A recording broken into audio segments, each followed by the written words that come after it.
Hi, this is Matthew Robert Payne. If you haven't seen a video of mine before, just be prepared for the non-professional background and the ums and ahs by me. I want to talk about the born again heresy, the popular false teaching that you must be born again. I know Jesus said to Nicodemus, "You must be born again," and they build their heresy from that one scripture when you need many scriptures to support a doctrine. But I was just how this came up and how the inspiration for making this video came up. I was just watching Joe Rogan in a 2.5 hour podcast interviewing a person. I really love Joe Rogan. I really love him. And he's not a born again Christian. And, so many Christians want him to be a Christian because that'll make them feel good, or that'll make them feel happy in their Christian life. They honestly, most Christians would believe if Joe Rogan never said a sinner's prayer and become a born again Christian, that he wouldn't go to heaven. And I just want to ask you: Is God really like that? Like, if you were a Hindu in an Indian village and no Christian evangelist ever come to your village, and you'd never heard the word Jesus, and you never had the opportunity to say a sinner's prayer and become born again, would you go to heaven? Would there be an opportunity for you to go to heaven?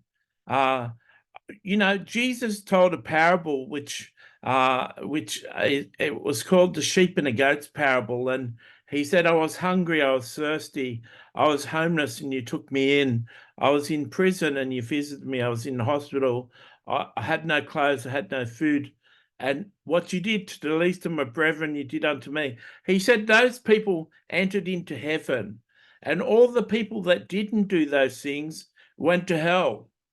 And I fully believe that parable is going to be the Judgment Day parable. I really believe that 50% of born again Christians actually go to hell. And there's actually about 10 parables of Jesus that, if you understand the meanings of them, says that it's pretty risky that you can go to hell as a Christian.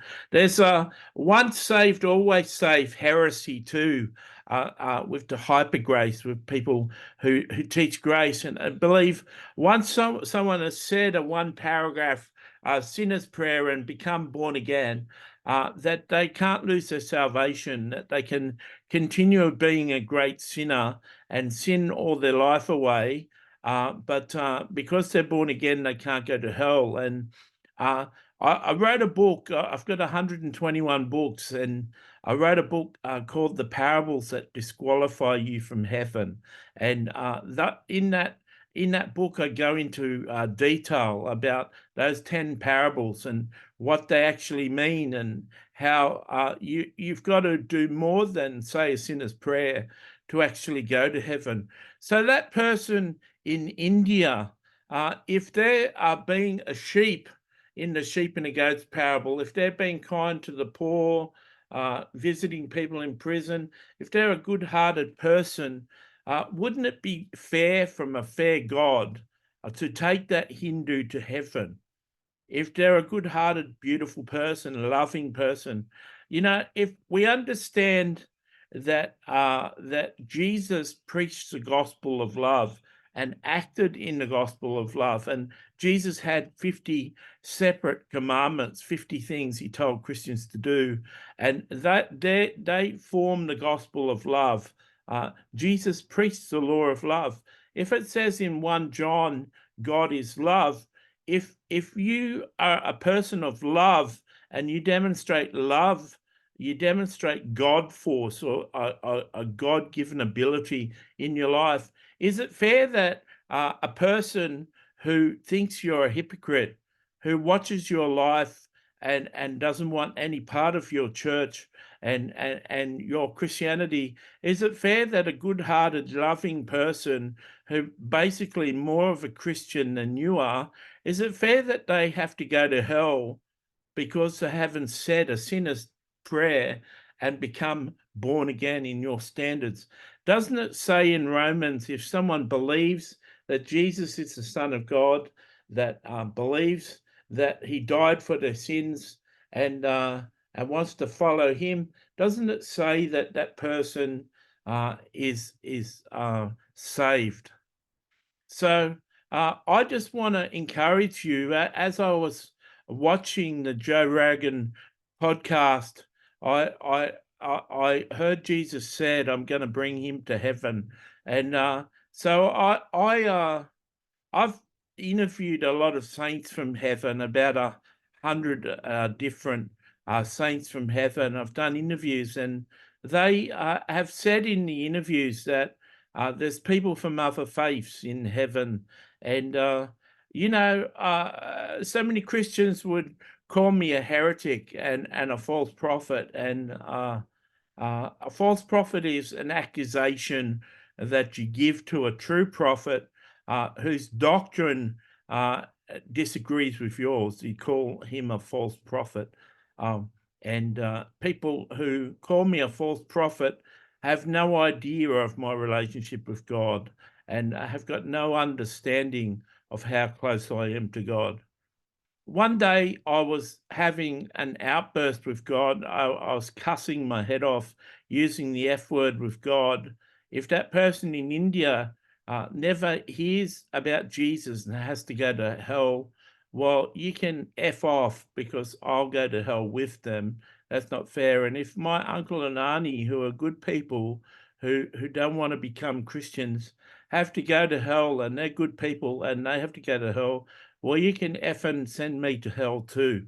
And I had like a 5-minute tirade with God, and God said, I'm different to the God that Christians preach.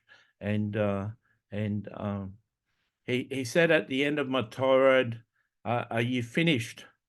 And he laughed, and he said, "You may be happy to know that I'm different to the God that the Christians preach."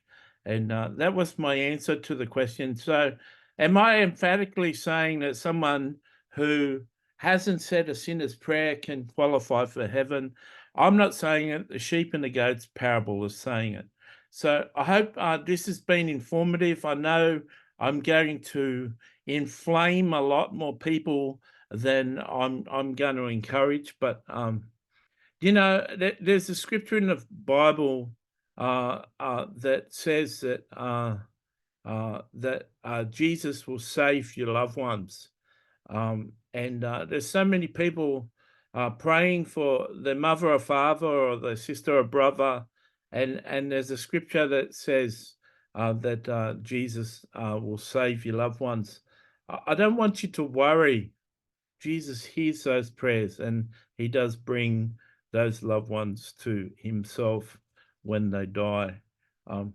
So God bless you. I look forward to the comments.